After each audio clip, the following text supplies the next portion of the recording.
Okay, so I went shopping the other day and I found a driver that I could potentially buy in 2025. Now, it's a TaylorMade driver, and it could be the only TaylorMade driver I would consider buying in 2025. And the funny thing is, I'm not sure it's this one, and there's a few stories to back it up. So let me introduce you to a little thing that I found at my friends at Golf Clubs for Cash. And this isn't just any TaylorMade Qi10.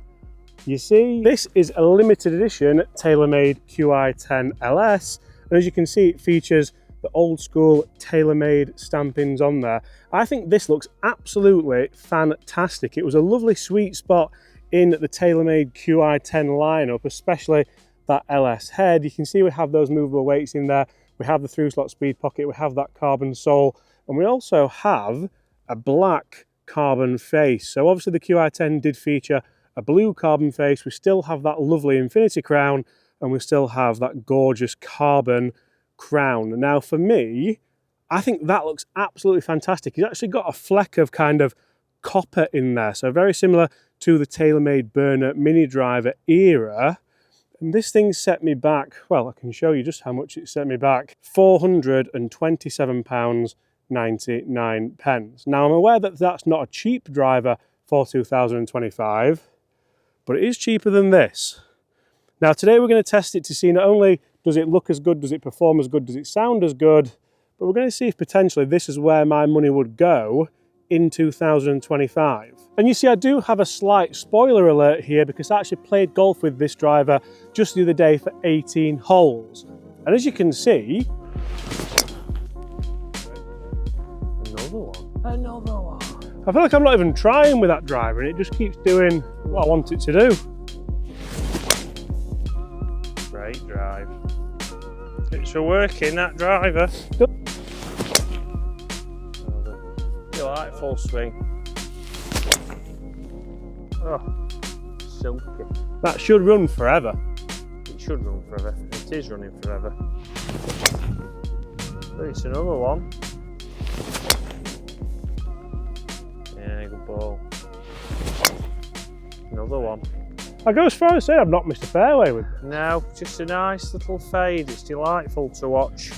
I actually hit it incredibly well. In fact, I don't think I missed a fairway with it, and I did enjoy the TaylorMade Qi10. I didn't really like the blue face. I wasn't a huge fan of the colour scheme, so the fact that TaylorMade did release this Qi10 with the old school T-bug on there and those lovely copper finishings, first of all, I can't believe I never saw it before, but also I can't believe that you can maybe save yourself around £100 and potentially find a driver that sounds that good, looks this good, performs that good, and is still a carbon-faced TaylorMade driver. Now, this wouldn't be a fair test without getting out the brand new TaylorMade Qi35 LS driver. And if we look at the differences here, you can see we still have that through slot speed pocket. Of course, the adjustable weight systems have now changed on the Qi35 driver, so this could be quite a big leap forward in terms of fitting, in terms of how you can adjust your ball flight ever so slightly. You'll see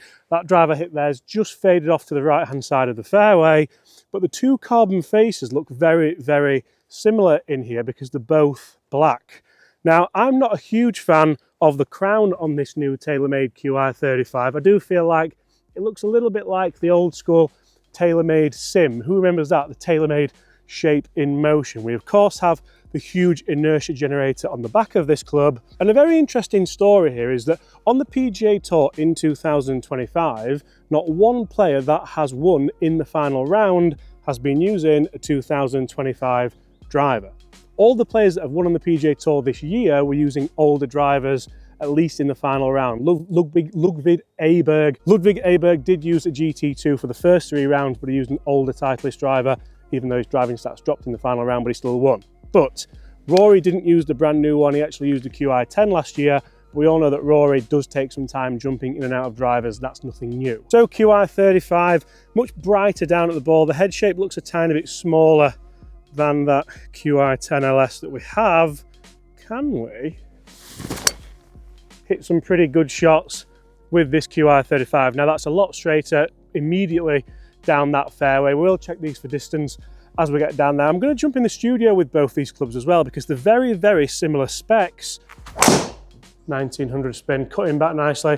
I like that we're more in play with this as well than I have been with.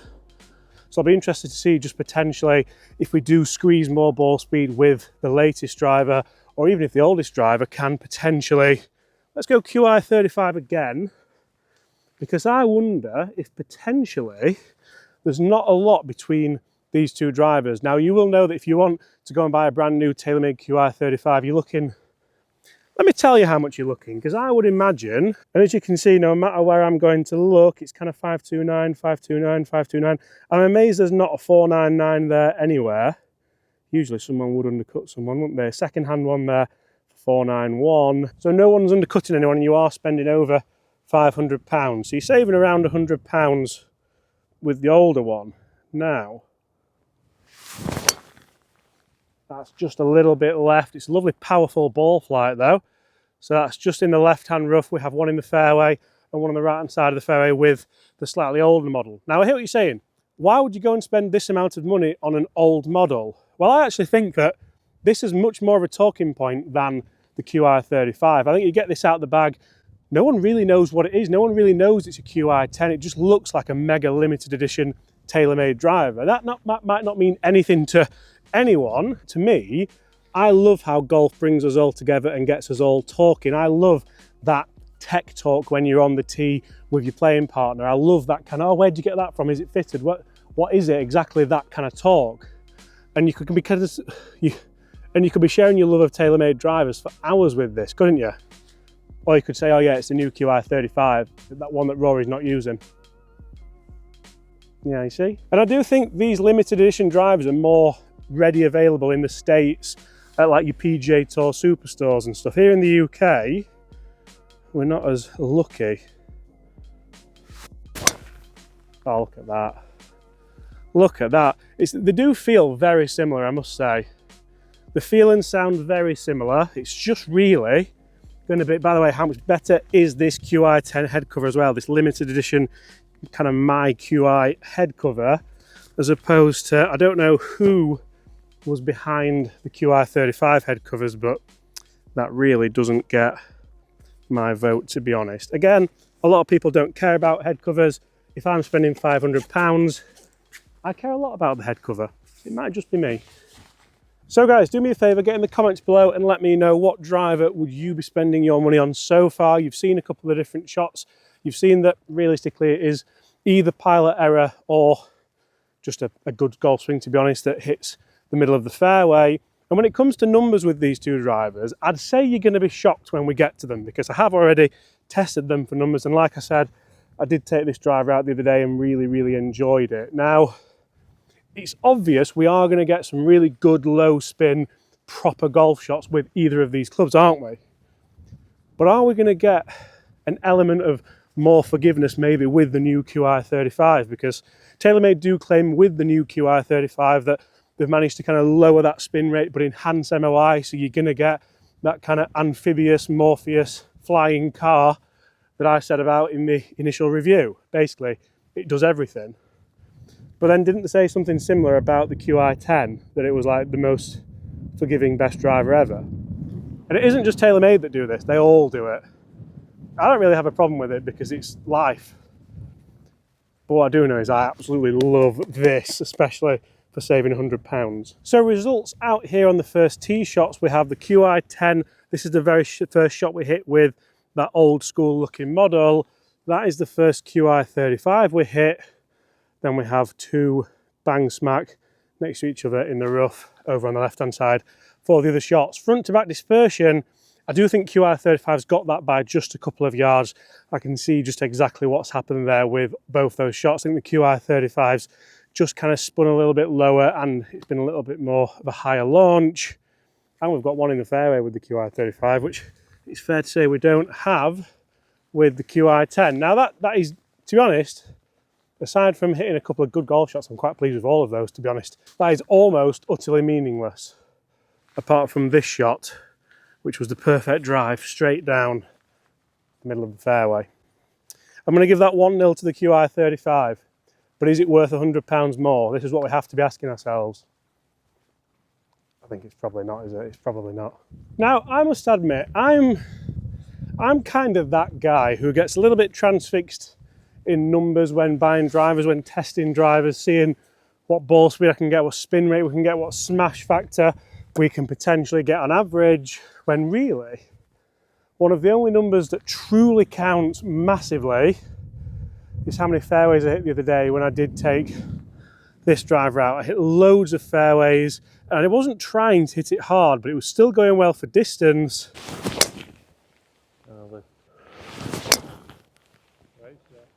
Another one. Another one. Yeah, good ball. And just seemed to do everything I wanted it to do. And to be honest, this whole video has kind of got me thinking that if I'm wanting to save a little bit of money, if I'm wanting to get pretty good performance still, but shave some pound signs potentially off the driver I'm buying, I don't necessarily need to go back to Qi10, or I don't necessarily have to. I could go back to Stealth 2, maybe even M5, maybe even TaylorMade M1, and still generate pretty good ball speeds, pretty good spin rates, still hit fairways. But that's not all I'm after. I'm after a talking point. I'm after a driver I enjoy playing. This is all the kind of argument you're going to have in your head. Can we take on this par 5 corner? That is absolutely perfect. That's cut the corner nicely. It's that lovely fade. It's going to be spinning around probably 2,000, maybe even slightly less, as you'll find out when we jump inside for the numbers. So what if I put exactly the same golf swing on this? Because I'm obviously a robot. I am a machine. I can produce that same golf shot every time. I'm lying to myself there, but if there was ever a moment you want that same good golf swing, it's now. Because I want to know just how good this TaylorMade Qi35 is. And that's the same, maybe a fraction lower as a flight window.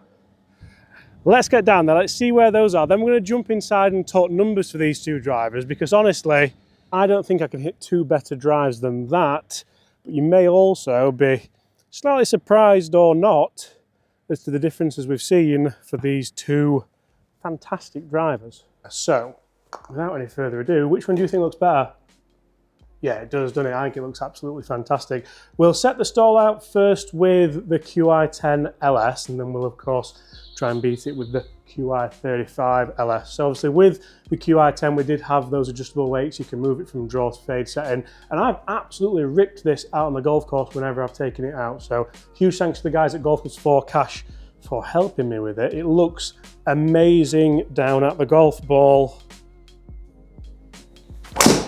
And it feels fantastic as well. So what kind of numbers are we going to generate with last year's model? That's pitching up at 260, releasing up towards 290. It's a lovely low backspin number as well, which you would anticipate with TaylorMade's low spin driver from last year. Are we going to see huge differences, huge leaps and bounds in technology, both out on the course and here in the studio? That feels fantastic. It sounded good, didn't it? That's pitching 270, releasing up 293. Have we got a 300-yard drive in us, Bob? Oh, he's nodding his head. He's nodding his head. With this or with the newer one? Both. Both. 1900 spin, cutting back nicely. I like that we're more in play with this as well than I have been with a lot of drivers. 272, 295 total. Again, it's a sub 2000 spin, so it's doing pretty well for me here, also while having a driver which I think is a little bit more of a talking point, a little bit of a nicer looking driver potentially than the Qi35 with the old T-Mag bug, T-Bug.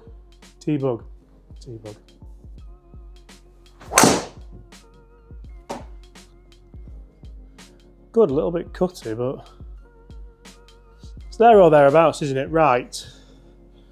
Last one was 286. 295 to beat. Yep. This is lofted down to be exactly the same loft. Head looks totally different. Tell you what though, Bob, have we beat it with the first one? 262, 286.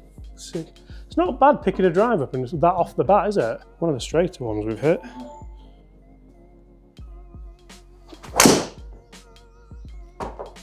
Very consistent spin numbers.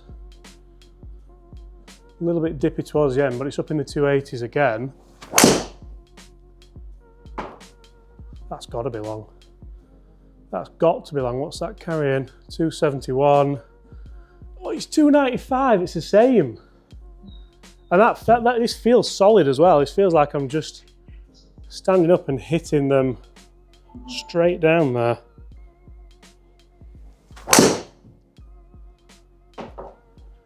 Does that look more manageable to you in the air? 276, 299. It's the longest one by 4 yards. Even that, where the spin jumps up, because I've really hit it. It's in the red, isn't it? Like you'd rather have that at 280, wouldn't you? Than the risk of... You know what, I wasn't a fan of this when it first came out, but you really can't argue with the shots we've been hitting. Even that, which was a bit out of the toe. It's up in the 290s, and that's the second longest shot we've hit all day, and it wasn't a good strike. So TaylorMade saying they do want that lower MOI, but, well, lower spin, but higher MOI. In fairness, I think they're getting it. I can't stand here and hit shots like this normally, can I? Just scattering the fairway with them.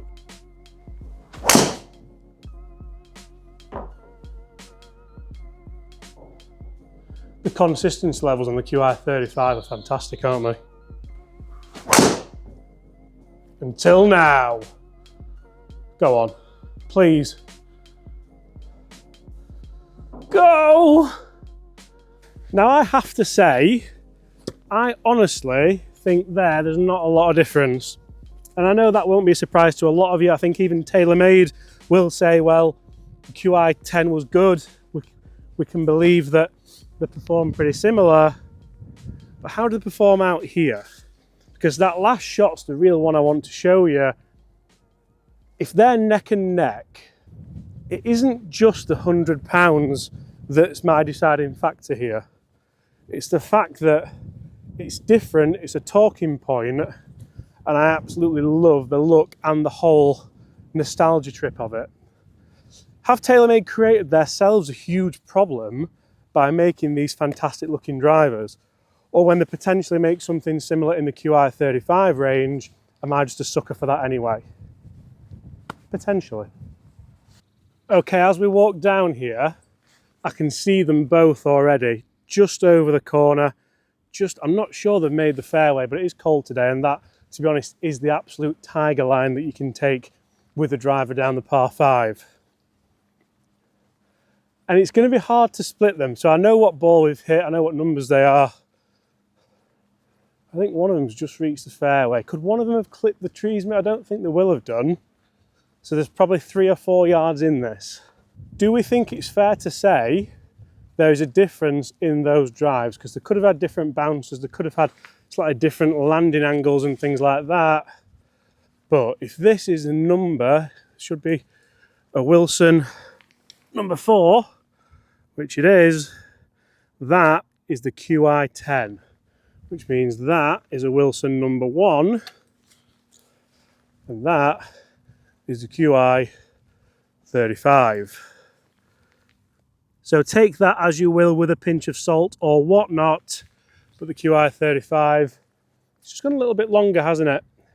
Is that worth the £100? Guys, get in the comments below and let me know. You see, everyone keeps telling me that the Qi35 is the best looking driver of 2025. The funny thing is, the more I hit it, the more I'm starting to believe them.